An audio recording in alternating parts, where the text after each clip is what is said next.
Hello children, let me welcome you to the virtual class of the Brihan Mumbai Mahanagar Palika. My name is Shraddha teacher. Children, we are in the middle of this COVID-19 pandemic, and because of that we are not able to go to school, but that doesn't mean we are going to stop learning. So we are going to do many lessons which are very interesting from your textbook through the virtual class here. So let us do a lesson in English today. So children, let us begin this lesson in standard 9th English. But when you can see the picture in front of you, you must have realized that this is a familiar picture. We have done something based on this lesson before also. So yes, we are going to continue with lesson number 4.5, My Financial Career. So now in the previous part of the lesson, that is in the previous video that we did together, we talked about the content of this particular story. We saw how Stephen Leacock has written this particular story about how a person goes to a bank the very first time, and then how he faces certain difficulties and how he gets discouraged by the entire scenario. So in today's part, we will move on and we will talk about some grammar part and some vocabulary part which is there in our lesson. So let us go to part 2 of lesson number 4.4, that is My Financial Career. So let us begin, children, by looking at what we did last time. So we talked about what banks do. Okay, so what do banks do? They look after your money. Alright, and I told you how they look after your money. When you deposit your money into a bank, you keep your money safe also, and at the same time the bank allows your money to grow also. So the bank keeps on giving you interest, and therefore your money keeps growing. So if you do the same thing at home, if you keep a bundle of notes in your cupboard at home, that bundle of note is never going to multiply. The amount is never going to increase. Okay, so it is always a good habit to open an account in the bank and to deposit your money in the bank, so that your savings will be always there with you. You will develop the habit of keeping money aside for bad times. Then we also saw that the banks, they provide you with loans also. In case you have you're falling short of money, in case you need some money for some work, like for example, if you want to go to a good college, or if you want to go abroad to study, or if your parents want to buy a house for themselves, then what happens is the banks, they tend to provide you with loans also. And also I told you, nowadays with these online facilities available in banks, they help you to pay many of your bills. So that is how banks help us. And why did we see all this? Because we had a lot of exercises regarding banks in the warming up part of this lesson. So in case you want to refer to that, you can go back and see the previous video which I have put up. Okay, so after talking about banks, then we talked about the author Stephen Leacock, and then we went on and we saw the meaning or the story of this particular lesson. So let us see it in short now. So we saw that My Financial Career, it humorously presents a person's first experience in the bank. And the main theme of the story focuses on the tension and stupid actions which happened in the bank. There is a much fun and laughter when the narrator makes a clown of himself through his words and behavior. So we saw how he fumbles and how he gets nervous, how he is rattled. Okay, and we also saw that because of all these things, he makes certain mistakes. That is, instead of writing $6, he writes $56, and he deposits the money, and within 2 minutes he withdraws the money, and he makes a fool of himself. And the experience is so bad for him.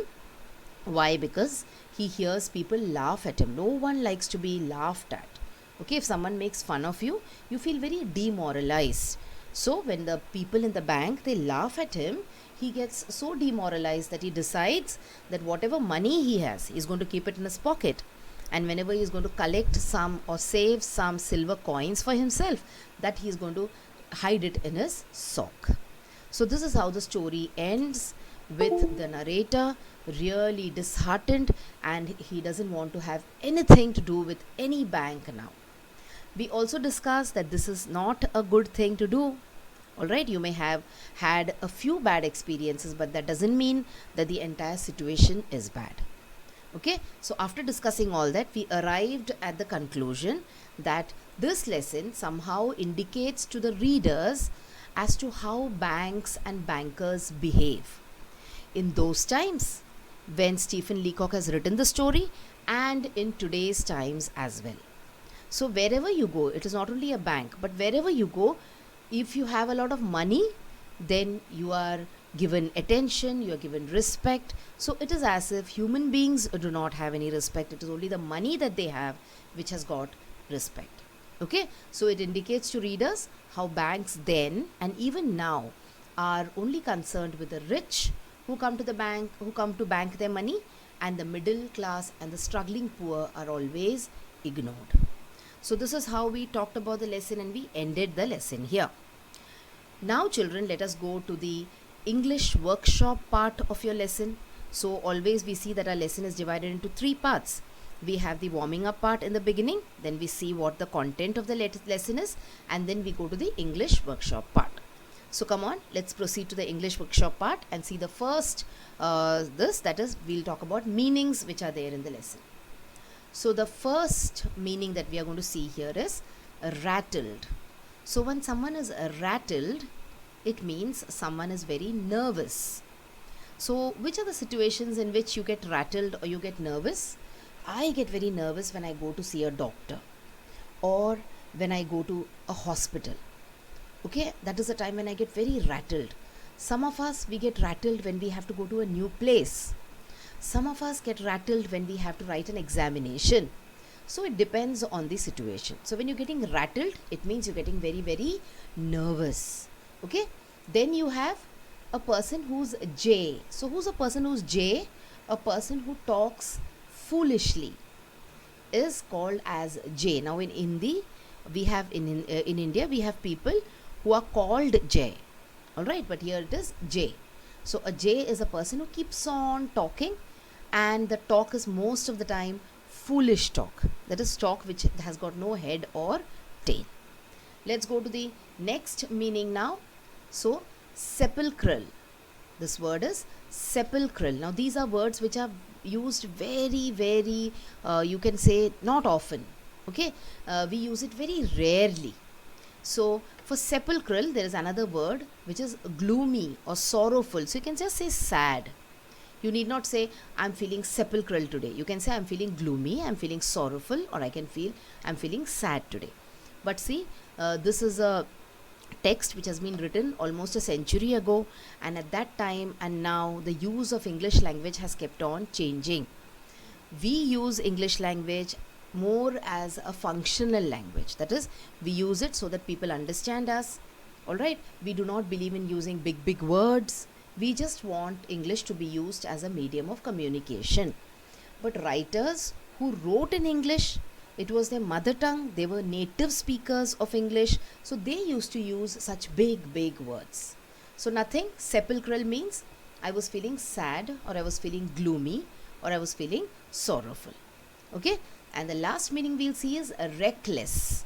Now who's a person who's reckless?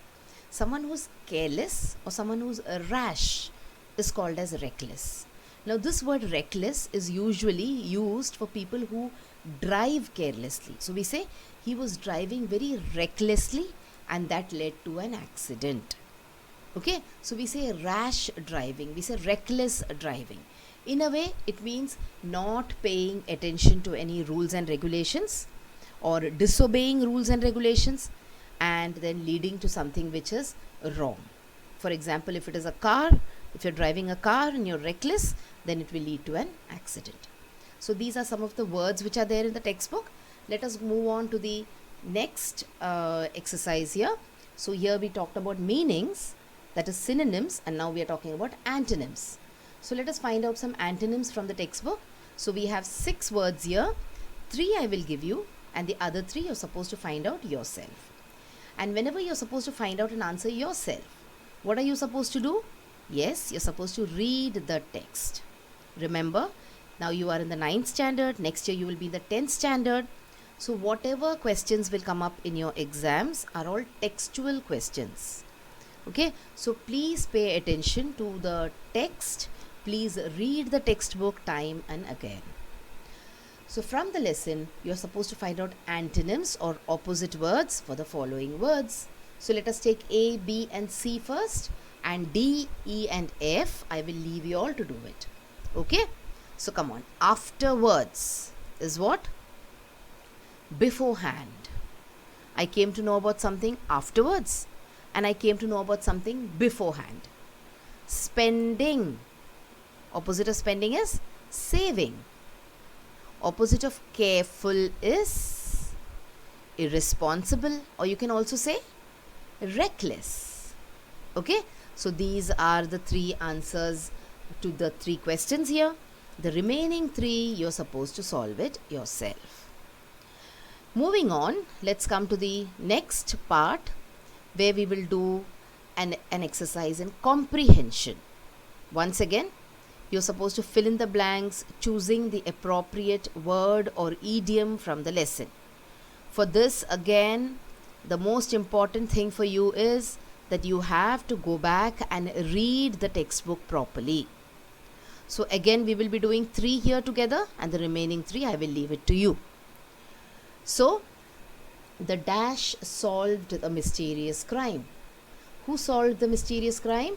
The detective solved the mysterious crime. In the examination, I did not know the answer, so I wrote something. Okay?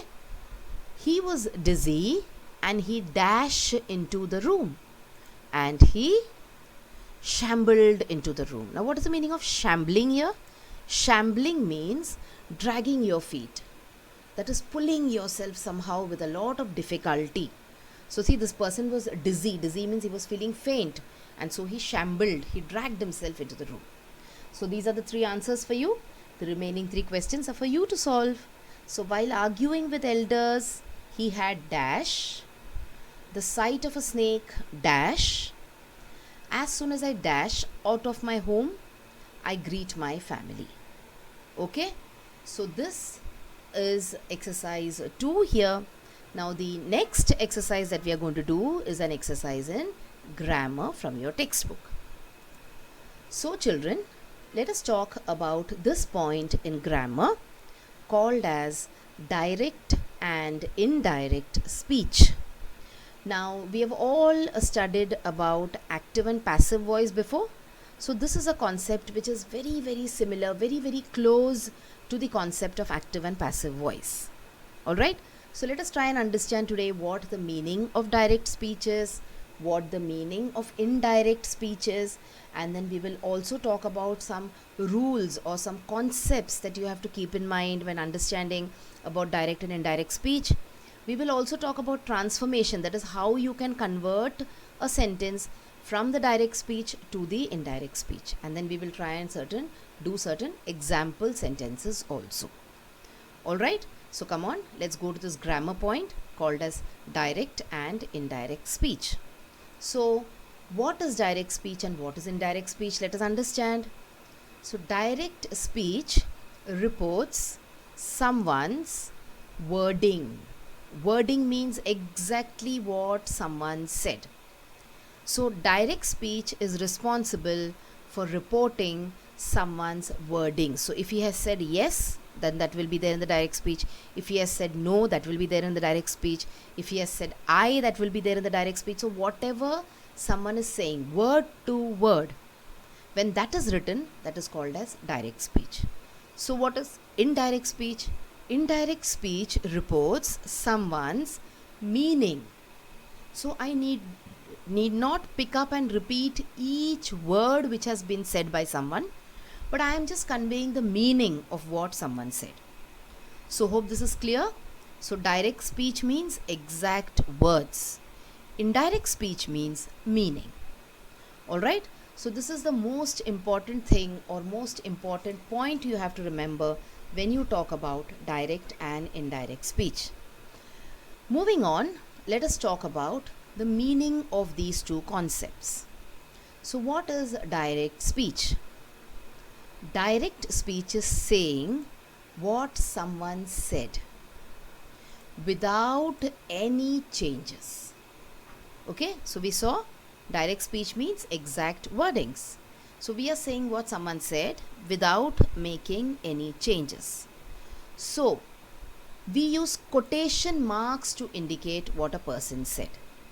So in direct speech, quotation marks, or we also call them as double inverted commas, are a very, very important part of direct speech. So if you see a sentence and you want to ascertain whether that sentence is in direct speech or not, you first look out for the quotation marks. Here we use quotation marks to indicate what the person said and also use the exact words of the person. Okay, so that is about direct speech. So there are 3 points which are important. We are saying what someone is saying without making any changes, and we are making use of quotation marks. Moving on, let's talk about indirect speech. In indirect speech, we do not use quotation marks. Instead, we use the conjunction that, and we also state the sentence by changing its tense. So see, there are 3 important points here also. We do not use quotation marks. Sometimes we make use of the conjunction that is not always, okay? You can write indirect speech sentences even without using that, but we make some changes to the tense. So these are the 3 points, you can say, which highlights the meaning of a direct speech and indirect speech. Now children, always when I show you these definitions, I explain the definitions to you, and I hope that you understand the definitions also. But what you should do is, whenever I explain such a definition, you should always pause the video here and try to read this definition once again, so that the idea is better understood by you. Okay, so come on, let's understand what is direct speech and indirect speech. Direct speech is, yes, saying what someone said without making changes and using quotation marks. In indirect speech, we do not use quotation marks, we use conjunction that, and we change the tense of the sentence also. So this was about the meaning. Now I told you to make any concept clear in English grammar. It is extremely essential for us to keep on seeing examples. So the more examples we see, the more clear the concept becomes to us. So come on, let's look at some examples now. But before that, we will talk about the things you should know about direct and indirect speech. That is, what all are the things which change? Which are the parts of the sentence which get affected when you change a sentence from direct to indirect? Okay, so there are 3 main concepts. We will look at them separately also. But look at it here. Which are the 3 main concepts? The concept of subject and object, the concept of tenses, and the concept of first, second, and third person. So when we talk about first, second, and third person, we are talking about use of pronouns. So whenever you see a sentence, and whether it is in the direct way or whether it is in the indirect form, these are the 3 main concepts that you should be clear about. The subject and object of the sentence, the tense of the sentence, and the use of pronouns, that is the use of first person, second person, and third person in that particular sentence.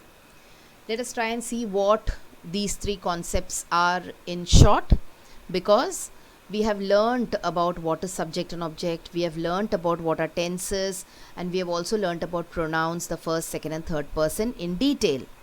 But before we move on here, we will just brush up our knowledge. So talking about subject and object. Now these are 2 people. I'm going to write a sentence about these 2 people, and then let us see which is the subject and which is the object in that particular sentence. So the sentence is, Tara said to Rahul. Simple, okay, very simple example. Tara said to Rahul. There are 2 people, one is Tara, one is Rahul. Tara is saying something. So the action is happening from Tara's side.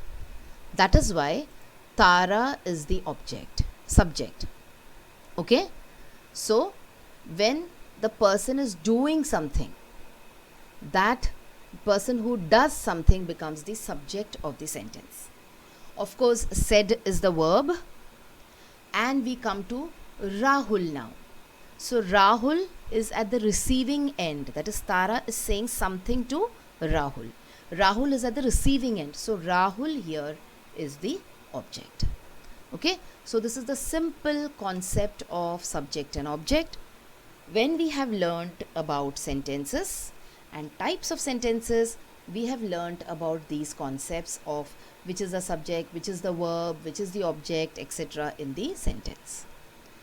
Let us come to the next concept here of first person, second person, third person. I told you it is about the use of pronouns.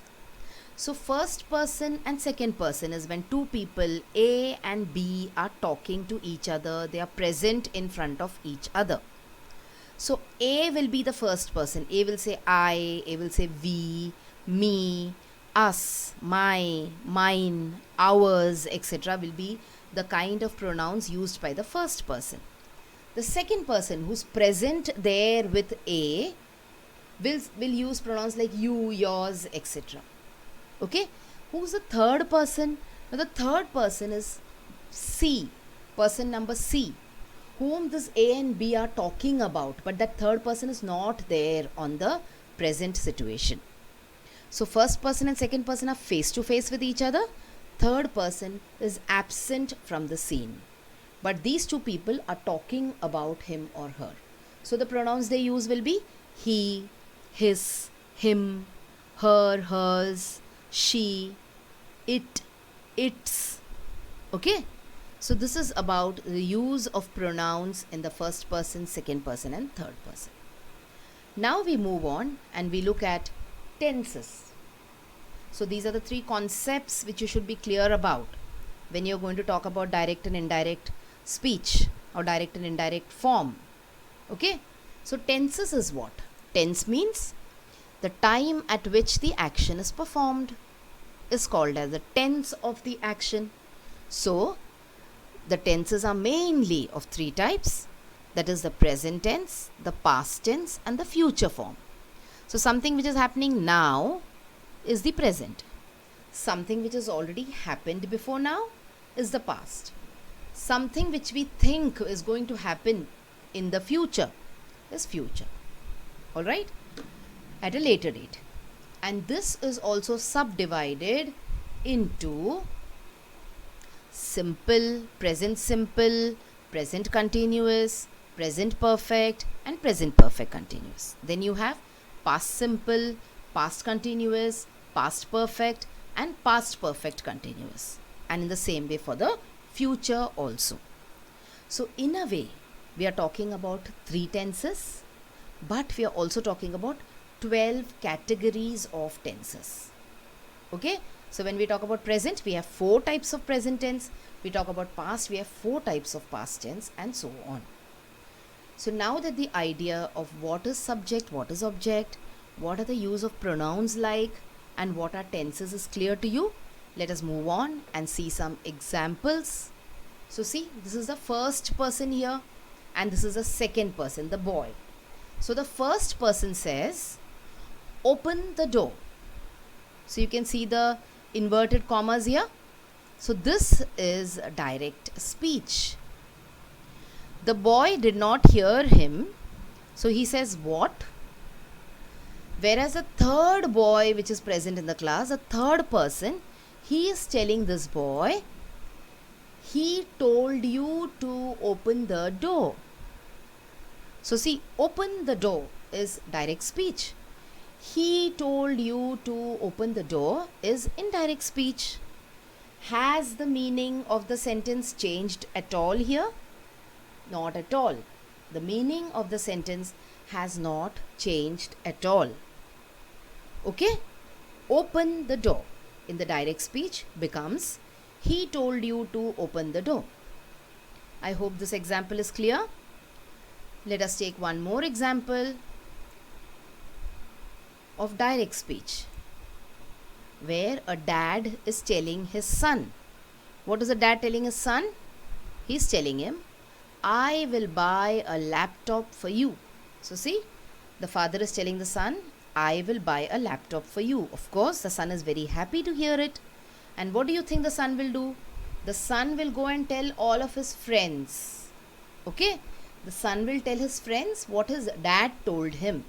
So that will become indirect speech. What will become indirect speech?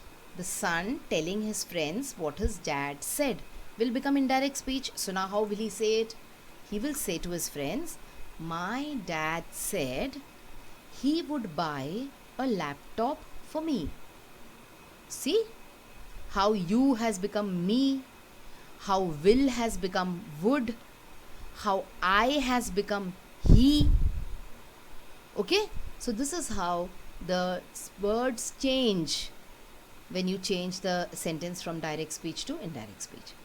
I will buy a laptop for you becomes, my dad said he would buy a laptop for me.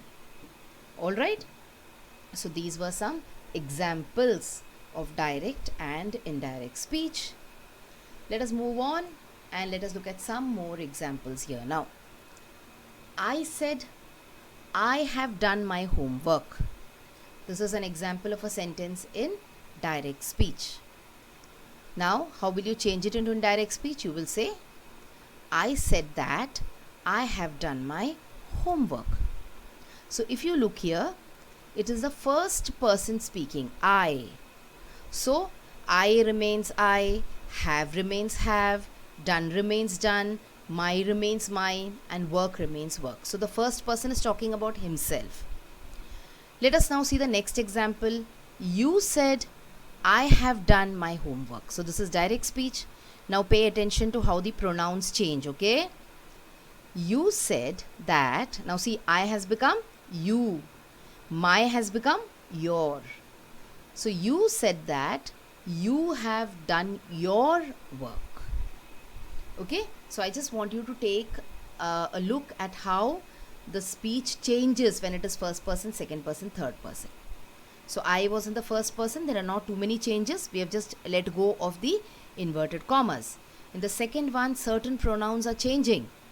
You said, I have done my work. So, you said that you have done your work. Come to the third sentence. He said, third person, okay? He said, I have done my work. This is direct speech. He said that he has done his work. This is indirect speech. So, you can see how the pronouns change. Okay? In first person, second person, third person, how the formation of the sentence, the use of the words, they change. Alright, so these are some examples. Let us look at some more examples. Like I told you, the more examples you see, the more you will understand.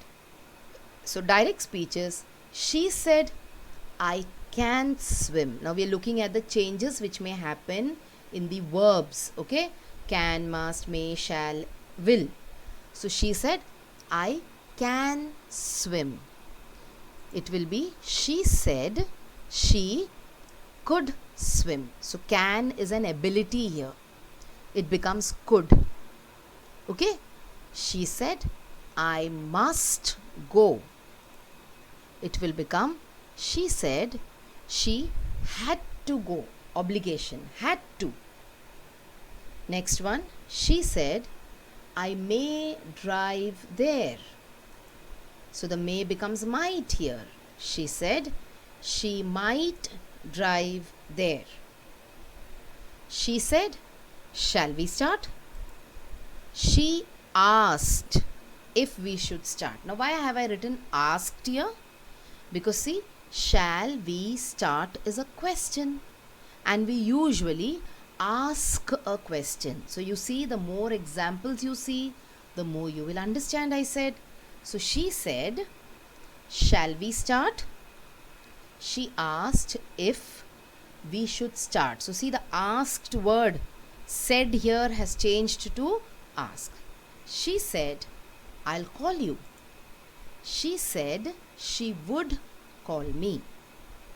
Now children, if I add that to these sentences, for example, in the first sentence, if I say, she said that she could swim, she said that she had to go, she said that she might drive there, she asked if we should start will be the same, she said that she would call me, then also the meaning will be the same and the answers will be correct.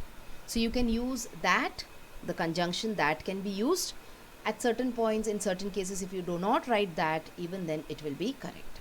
Okay, so I want you to again pause the video over here and have a look at all these sentences once again. Okay, so come on, let's move on. Hope you have paused the video and hope you have read these sentences. Now let us go to how the pronouns change once again. We have seen the examples. So I will become he or she in reported speech or indirect speech. We will become they. Okay, or me will become him or her. We will become they. Us will become then. You will become he, she, they. We already know how we have used this. I've shown you the examples beforehand. Alright, so now you know how they change. For example, we saw the example, na? He said, I will come. So you said, he said, he would come. So see how the I changed to would in reported speech. You can become him, her or them. My can become his or her. Mine will become his or hers. Our will become their. Ours will become theirs. Your will become his, her, their. And yours will become his, hers, theirs. Alright? So this is the way in which you can make changes to the pronouns depending on whether they are in the first person, second person or third person. So these were the concepts that you should keep in mind as far as direct speech or reported speech is concerned. Now remember children, in English grammar, it is a little different from the concepts that you learn in maths and science. In maths, you can remember a formula, you can remember a definition, you can remember an idea and try to apply it to different concepts or to different problems. But as far as English is concerned, you will have to look at various examples in order to understand the rule or concept. So if you just read the rule, it is of no use. You will have to look at various example sentences. Okay, now let us do that. Let us look at various examples and at the same time we will talk about tense also over here. So like I told you, we have various tenses. Okay, so we look at the simple present tense, the present continuous tense, past tense, perfect tense here, and we will also look at certain helping words like the will, would, shall, how it changes. So let us take a few examples together. I will underline certain words for you in these examples, and in the remaining ones you have to try and highlight yourself. So we are looking at tense, we are looking at a sentence, and we are going to try to understand the sentence in direct as well as indirect speech. So in the simple present tense, in direct speech you will say, I like ice cream. If you have to put it into indirect speech, you will say, he said that he liked ice cream. So see, you've added that here. Even if you write it without the that, it is going to be correct. So I like ice cream. He said that he liked ice cream. What about the present continuous tense? See, I am living in Paris. Present continuous tense in the present time, currently. I am living means I have not finished living, I am still living here. In the indirect form, you will say, he said that he was living in Paris. So see, am living, in the indirect speech it becomes was living. What about past tense? I bought a car. So when you change it into indirect speech, you will just change the pronoun. You will not change the tense. So see, the bought is still the bought. Alright? But we are just saying, instead of I, you're saying he said that he bought a car, because it is already in the past tense. In the same way, we have past continuous, present perfect. So come on, let's just read them now without marking anything. So I was walking along the street. Past continuous, he said he had been walking along the street. Okay, the next one, I haven't seen Mary. He said he hadn't seen Mary. In the past perfect tense, I had taken, past perfect, had taken Spanish lessons before. See, in the past tenses, when you write, only in the continuous the verb changes. Otherwise, it is past simple, past perfect. The verb doesn't take much of a change. So, I had taken Spanish lessons before will become he said he had taken Spanish lessons before. What about the will, the would, the can, the could, the should and the might? So see, will, I will see you later. It will become would. He said he would see me later. I would help. Now would is already in the would form, so it will remain would. He said he would help. I can speak perfect Spanish. He said he could speak perfect Spanish. I could swim when I was 4. He said he could swim, so could remains could. Would remains would. Should also remains should. I should call my mother. He said he should call his mother. I might be late also remains might be. So again, I want you to pause the video here and take a long look at these sentences, read them again and again so that the idea and the concept is clear to you. Let us take one more example. So you have all these sentences in direct as well as reported speech. So lots of examples for you to see. In the previous examples, we had not used that conjunction. So here we are using the conjunction that. But you will also see that whether you use that or you do not use that, it will still be correct. So she always wears a coat. He said that she always wears a coat. I'm looking for my keys. She said that she was looking for her keys. Am becomes was here. She has written 3 letters for her friend. He said that she had written 3 letters. So has becomes had here. My friend gave me a bar of chocolate. He said that my friend has become his friend. Gave has become had given. I will finish my report in 2 days. He said that he would finish his report in 2 days. And of course, then you can see how the can, may, must is used. I can speak English will become she could speak English.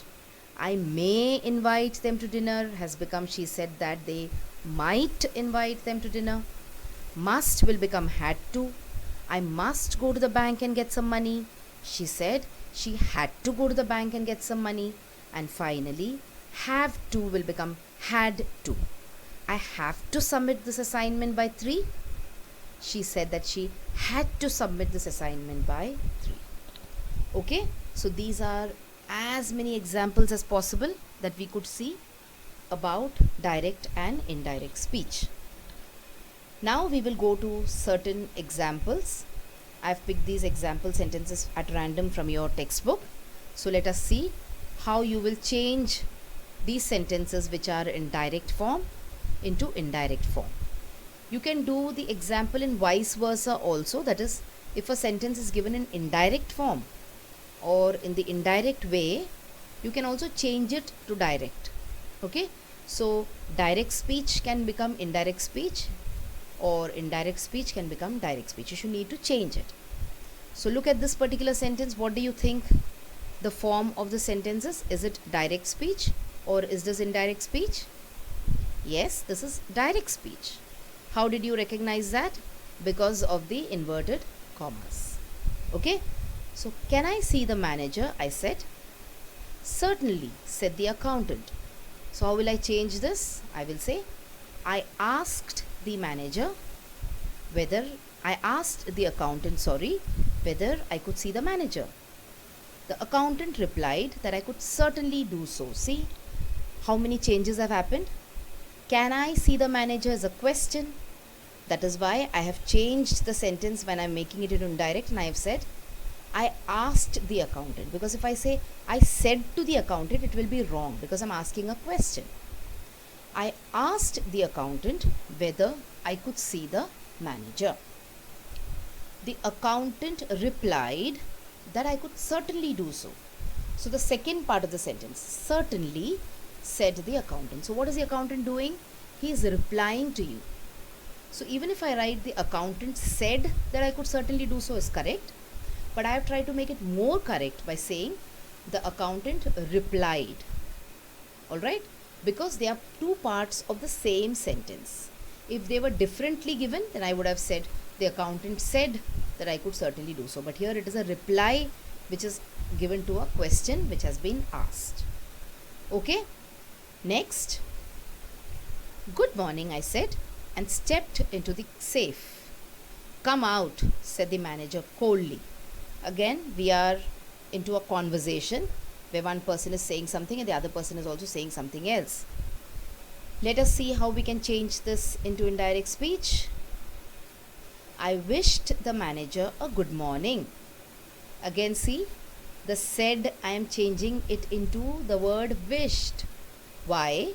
Because good morning is a wish. So I wished the manager a good morning and stepped into the safe. Now come out, said the manager coldly. So what is the manager telling him when he's saying come out? Is he requesting him to do that? No, he is ordering him to come out of the safe. So see how I have worded it. The manager coldly ordered me to come out. Okay, so this ordered word is not there anywhere in the question, and wished word is also not there anywhere in the question. But now you realize how we make these changes also depending on our knowledge of the language. Okay, let us come to the last two examples now.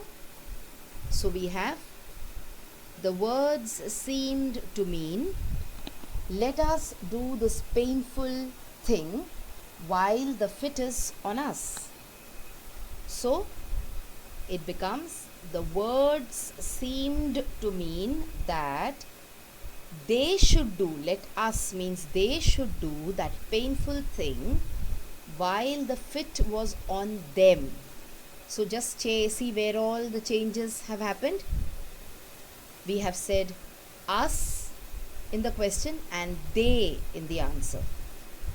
Alright, let us do, so they should do, and the painful thing remains the same, and the fit is on us, fit is on us has become fit was on them.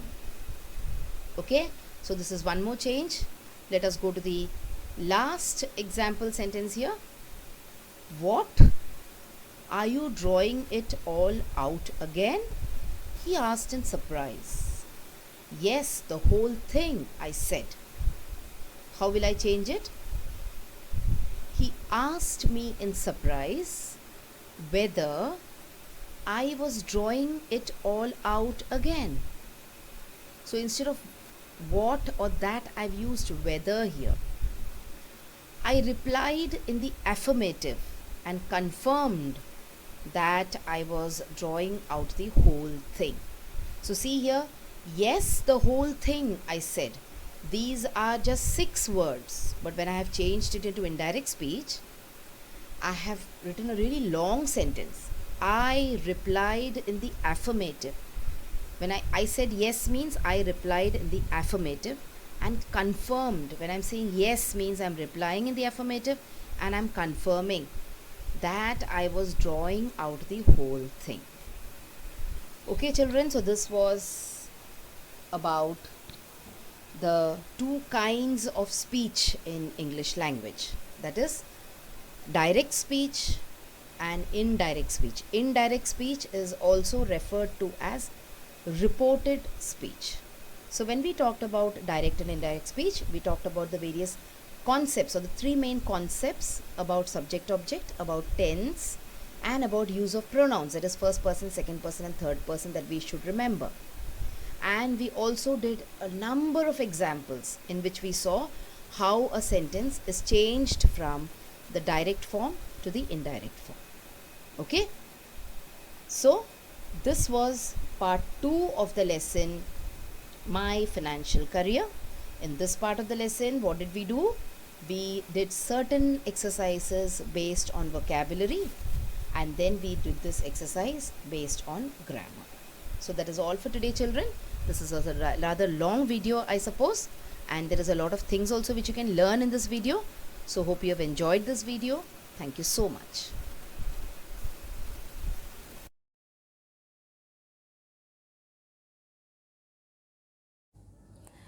So children, wasn't that a very interesting lesson? I'm sure you learnt a lot of new things in this lesson. If you have liked this video, please hit the like button and also subscribe to my video so that you will get to see all the videos which I keep posting regularly.